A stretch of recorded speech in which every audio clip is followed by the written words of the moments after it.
कवि कृष्ण लैब एक ऑर्गेनाइजेशन है और उनका रिसर्च लैब यहाँ पर आईआईटी गुवाहाटी में है।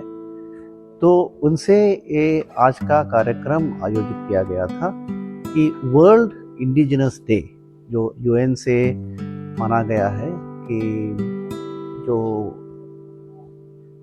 लोकल के लोग हैं उनकी कल्चर क्या है, सो उनकी कल्चर सेलिब्रेट करने के लिए एक वर्ल्ड इंडिजिनस डे आज है। कि उसके अवसर पर हम यहाँ पर मिले थे। काफ़ी लोग, पंडित लोग भी आए हैं। तो आज पूरा दिन कार्यक्रम होगा। मैं सुबह आया था, अब निकल रहा हूँ। तो मुझे लगता है कि ये जो वर्ल्ड इंडिजिनस डे है तो उसमें स्थानिक चिंतन और स्थानिक दर्शन और स्थानिक ट्रेडिशन और इंटेलेक्चुअल कल्चर वो कैसे चले आ रहा है और कैसे वो आएगा। तो अभी उसके ऊपर कुछ प्रॉब्लम्स एसोसिएटेड विद दैट, तो उसका भी आज चिंतन होगा। पूरे दिन का कार्यक्रम है। দৰ্শনৰ পৰা বিজ্ঞানলৈ ৰাস্তাটো ভাৰতত এতিয়ালৈকে ভালদৰে গঠন হোৱা নাই। সেইকাৰণে ভাৰতীয় দৰ্শন এতিয়ালৈকে বিজ্ঞানলৈ ৰূপান্তৰ হোৱা নাই। আমি কবি কৃষ্ণই এই ক্ষেত্ৰত কাম কৰি আছোঁ 1994 পৰা। আমাৰ 3খন বৈজ্ঞানিক পত্ৰ প্ৰকাশ পাইছে ডাঙৰ ডাঙৰ পৃথিৱীৰ জাৰ্নেলত, য'ত আমাৰ হাজো শুৱালকুছিৰ জীৱ অপকাৰ তন্ত্ৰ, যিবোৰ তান্ত্ৰিক শিলেৰবোৰে ব্যৱহাৰ কৰিছিলে বা আমাৰ থলুৱা মুগা শিল্পীসকলে ব্যৱহাৰ কৰিছিলে, সেই জীৱ অপকাৰ তন্ত্ৰৰ ওপৰত ভিত্তি কৰি আমি 2012 চনত জীৱ অপকাৰ কাণ্ড কোষৰ আৱিষ্কাৰ কৰিছিলোঁ আমেৰিকাৰ ষ্টেনফৰ্ড ইউনিভাৰ্চিটিত। তাৰো চেলিব্ৰেশ্যন হৈ আছে এতিয়া। उच्च टेक्नोलॉजी, शोध और औद्योगिक प्रगति और उसके लिए जो आवश्यक इनोवेशंस है, इसको सपोर्ट सिस्टम यानी अपना आईआईटी है।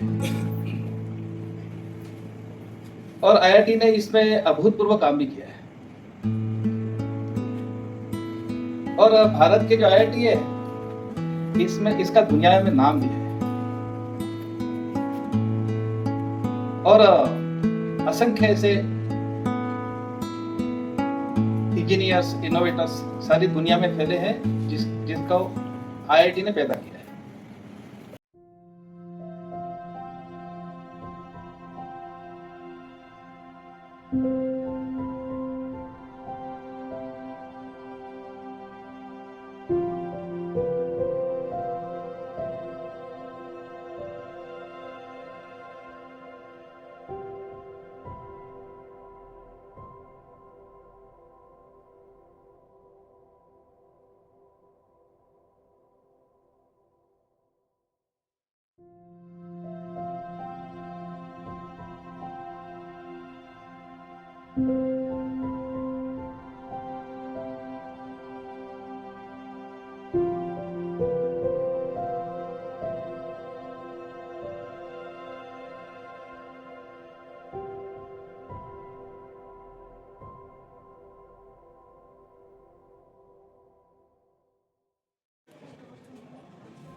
বৈদিক সময়ত কেনেকৈ হৈছিল সেইটো আমি গম পাম।